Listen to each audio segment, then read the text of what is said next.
अस्सलाम वालेकुम नाज़रीन, खबर शामिल कजे थी नवा वली मोहम्मद मां रिपोर्टर अब Nawaz Umrani. Government boys high school Nawa Wali Mohammad में बुनियादी सेहत मरकज़ नवा वली मोहम्मद में कोरोना वैक्सीनेशन टीम पहुंची।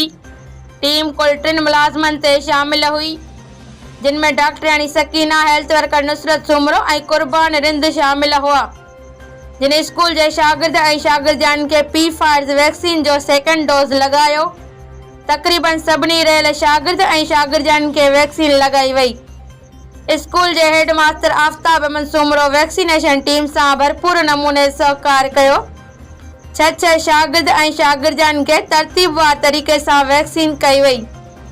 आखिर में स्कूल हेड मास्टर सभी शागिर्द और शागिर्दियान के हिदायत कंदे चयो त पाण और घर के सभी मेंबरन और गोठ वारन के कोरोना वैक्सीन कराइण लाइ चओ त जीअं पंहिंजनि ऐं ॿियनि जे क़ीमती ज़िंदगियुनि खे हिन ख़तरनाक मोज़ी मर्ज़ कोरोना खां महफ़ूज़ बणाए सघिजे।